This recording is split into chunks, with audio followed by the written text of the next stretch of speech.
In this new segment of Advisor Revelations, the DPL team will discuss how to evaluate new solutions and address current challenges and the strategies that can help you grow your firm and AUM.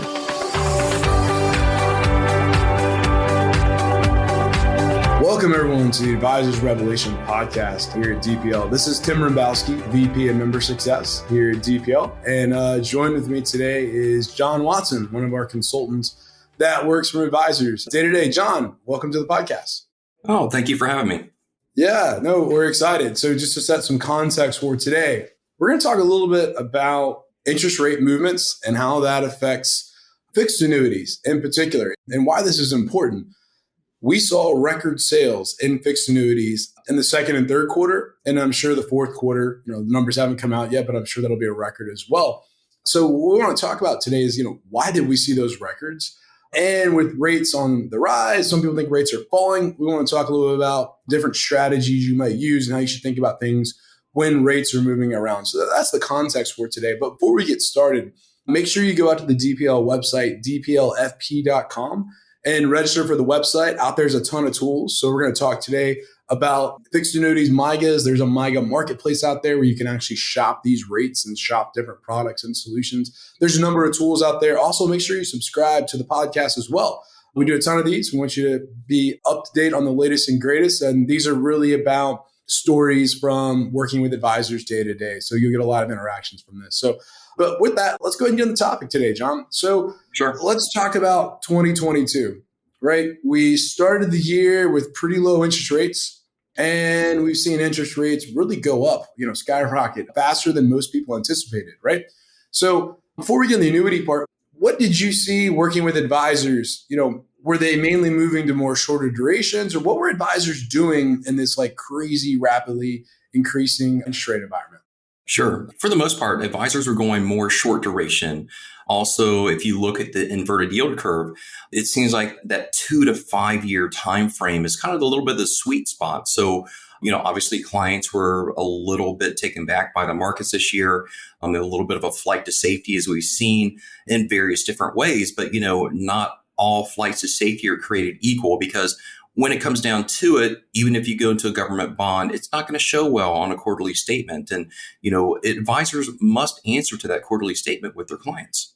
Yeah, let's talk about that for a second. So when we think about 2022, right, we have equities down. Normally, though, when equities are down, right, the bonds offset it, right? So there's nice smoothing out. So you're right, we look at the statement. Normally, there's a bright spot to point to on the statement, right? It's like, hey, stocks are down, but look, we made money over here. This year, wasn't really any bright spots, right? There really wasn't any place. If you were just looking at investments only, you didn't have a bright spot to point to. So when a client's getting a statement out, this might be one of the first times a client's ever seen a negative next to a bond. If you think about the last 10, 15 years, when has somebody seen a negative number next to a bond portfolio, right? Exactly. It does happen. It's happened 6 times in history, if I recall, from what I watch CNBC avidly in the morning as I'm getting ready for work. However, this has been the first year that we've had both equities and fixed income down double digits. It might be a little bit of an outlier, but again, it does mess with the psychology of clients. Yeah. And I was talking about there's no bright spot. Where there was a bright spot on the statement was if you owned a fixed annuity, right? You would have had a bright spot on the statement. So let's talk about that for a second, because, we saw when MYGAs, which are multi-year guaranteed annuities, they're kind of like fixed annuities. If you've never heard of them, think almost like not a CD, but very similar, where you add a lump sum of money and then you just kind of get a fixed, rate of return. So kind of like a CD, but it's definitely an insurance product. But that's kind of how they function. The first advisory version of a MYGA came out about 3 years ago. And we saw a little bit of flows. We saw, larger flows when, kind of the end of 2020, fourth quarter of 2020, there's big flows. But what we've noticed is huge flows in 2022 to the tune of, when we look at, the cases that DPL's worked on in 2022, these MYGAs represent 15% of everything that we worked on this year. And another 35% of what we worked on this year were other solutions that worked similar to these types of MYGAs. So almost half of everything we worked on this year had to do with something in this category. So those advisors that did have clients with those MYGAs, they had positive returns on their statement, right? When they looked at the fixed income side, they didn't see a negative, they saw a positive, right? Exactly. And that's the beauty of it. So, like I said, advisors unfortunately have to answer to that quarterly statement. So it's always good to have something on that statement that shows positive. It almost shows as an interest-bearing account. With MYGAs, as with all fixed rate annuities, they typically pay interest on a daily basis. It's an annual rate, but you get daily crediting of your interest. So it's going to show nice. And also, just in case something, God forbid, happens to your client, you don't have to worry about selling the MYGA on the open market. The beneficiaries get the actual cash value of the MYGA. It sounds like it's very liquid then. I mean, maybe not intraday trading liquid, but it sounds like, most people when they think of fixed annuities, they're thinking, oh, I'm going to be locked up forever. The other thing they probably think is, oh, I'm going to buy it and they're going to change the rate tomorrow. Talk a little bit about that. Are these things guaranteed the rates can't change? What's the liquidity like? So with annuities, there's the good, the bad, and the ugly, right? We've seen it. There's a lot of bad and ugly out there, but the advisor share of annuities are the good. First of all, the interest rates are going to be much higher than if you have a product that carries a commission that pays individual agents. Our annuities will have a higher rate, and they also have 10% liquidity. So during that 10% liquidity, you can take that money out, either transfer it back to an account and maybe do some dollar cost averaging, or even better yet, let's say my account that's being managed for me is down a little bit. Why not use that 10% to cover my minimum distributions and let my diversified portfolio grow back? Yeah, no, that's great. Because even like if you're in a CD, you're pretty much locked up, right? I mean, you try to buy out. Well, if you're in a CD or a government bond, that's not going to happen. You have no liquidity. You only have interest coming out to you. Yeah, and if you're in a bond, you'd have to sell it at a loss right now, in order to Exactly. get the money out. So there's some really nice liquidity features here. So let's talk a little bit for a second, when interest rates were rising, right? I mean, one thing we always talk about is the cost of waiting, right? A lot of people talk about that concept. And really this year, people are saying, oh, rates they keep going up. They're going up at a rapid pace. I don't want to do anything. I don't want to buy anything because, rates were rising. And, for the most part, some of them were correct because rates did, increase a lot faster than we've seen. Doesn't it seem like it slowed down though? Do you feel like, when you're looking at, the annuity rates and everything, does it feel like we've kind of plateaued a little bit here on rising rates? Is it time to stop waiting?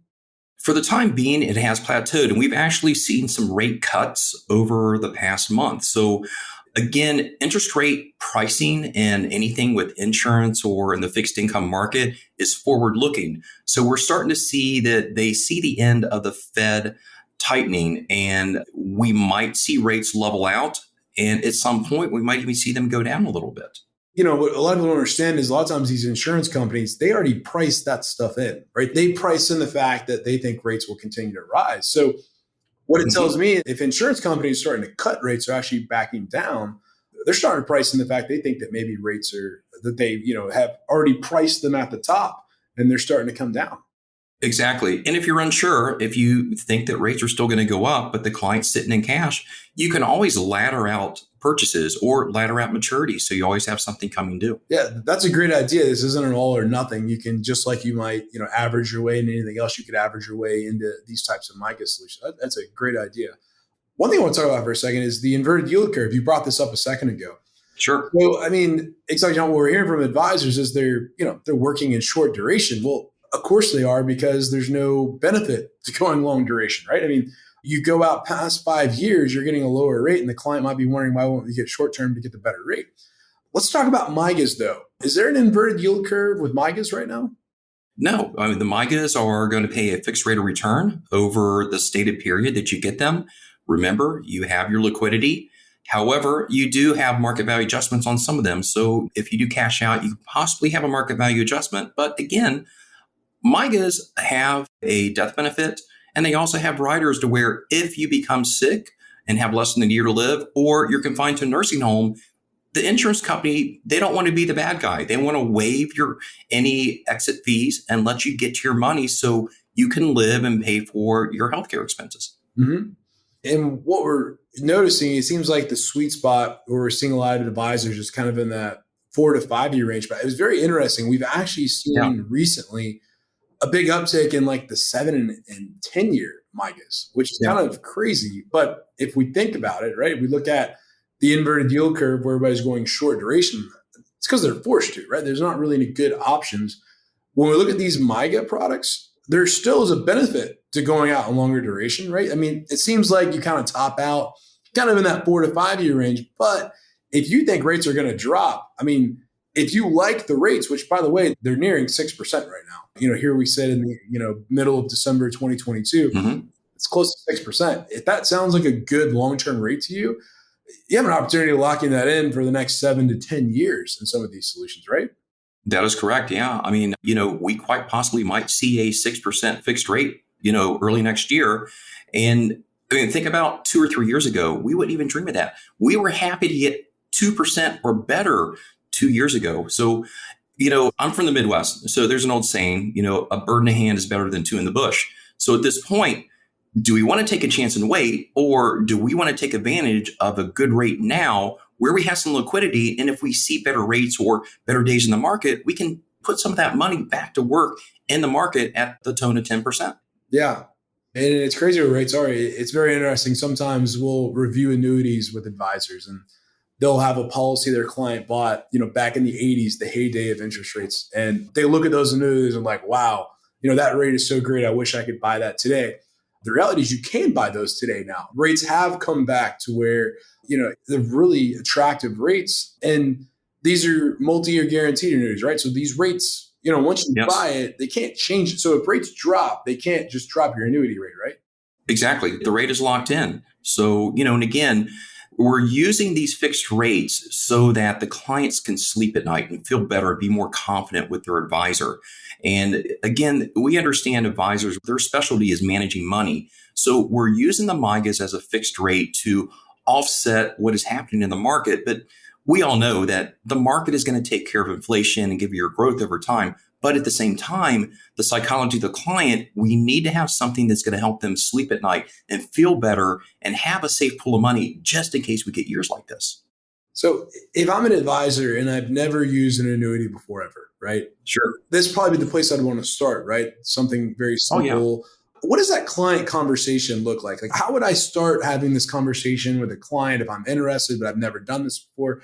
How do I kind of make it super simple for the consumer to understand? Sure. So first and foremost, it's a protection conversation. There's a number of things that annuities protect. The 4 basic things are you protect an asset, you protect income, you protect from taxes, and then there's also some legacy protection. However, let's talk about the asset protection. In the simplest form, you're doing an anchor. You're anchoring the portfolio with a fixed rate of return, something that's not subject to market ups and downs. And normally when we think of market ups and downs, we think we're only talking about equities. But again, this year, we've had double-digit down year in bonds and bond funds. So people are a little bit on edge. So you ask the client, Mr. and Mrs. Client, how much do you want to protect? Do we want to slice off maybe 10%, 15, 20% of your account to something fixed to where we know it's not going to go backwards? Will that make you feel better? Does that help you sleep at night? It sounds like it's reliability. I mean, because in 2022, what was there to rely on, right? Everything was all over the place. Exactly. Yeah. I like that word you use, the anchor strategy. It sounds like really it's something that you can just gravitate towards and you can always look at and know, you have a reliable part of the portfolio. And, just we're not trying to swing for home runs here, by the way. We're not here saying, hey, use this MYGA because these, returns are out the wazoo. It's like, hey, this is some reliability. It's consistency. It's something that people are looking for in a time of uncertainty. Right. And in a traditional 60-40 portfolio, which this year, typically the bonds hold up. So you're rebalancing and being a little bit strategic on buying back into the equities for when it recovers. It hasn't happened this year. So, consider taking out of that 60-40 portfolio. So 60% is equities, obviously, 40% is bonds. Maybe you take half of that bond allocation and move it to something with a fixed rate of return that, quite honestly, is giving you a rate of return that's just as good, if not better, than a 2-year treasury. Yeah. And tax deferred too. You mentioned one of the other parts. Especially if it's taxable, yes. Mm-hmm. Oh, yes. Yeah. And, I'm going to be honest, like tax deferral wasn't something we've been thinking about for fixed income for a couple of years now because rates have been so low. I mean, rates are high. I mean, what's actually going to be really an eye-opener this year, I believe, is come April when it's time to do our taxes. Oh, Clients that own bond funds, they're going to get a 1099 and they're going to lose 10 and 12%. So it's like a double whammy. It's like I lost money, but how do I owe taxes if my bond portfolio is down? Just reminded me, there's still interest on there that's taxable, right? Oh, yeah. I was thinking the same exact thing. It's a double whammy. So, and also consider as well, let's talk about taxes because we're coming up on a sunset provision on a major tax cut that Trump did when he first came into office. So we're looking at higher tax rates. And if this would have happened 1 year later, it would have been a triple whammy. Yeah. Exactly.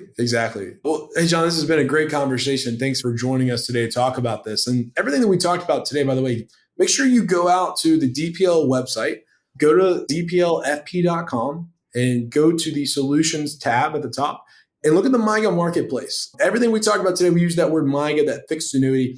If you click on that MYGA marketplace, you can go in and view all the rates. You can see, hey, what's a 2-year paying? What's a 5, 7, 8, 10, all the different options. You can look at various rates. You can also look at ratings. If you want to look at, hey, what is Moody's, Fitch, all the different rating agencies on there as well. Just like if you're evaluating bonds, you can do the same type of evaluation for these MYGAs. So really a great next step if you're listening to this podcast and you think this is of interest, I would definitely encourage you hop out to the website, register, go to that MYGA marketplace section, check it out. And if you see something you like, a great place that you can just contact a DPL consultant. It's really easy to schedule time with us on our contact page. There's a link where you can actually right then and there pick a time to talk to a consultant and they can walk you through it. You'll be speaking to a lovely gentleman like John here that'll walk you through everything that we talked about on this podcast today. So John, really appreciate you joining today. It's a great conversation. My pleasure. Thank you, Tim. And everybody have a happy holidays. Yes, everyone have a happy holiday. Thanks for listening.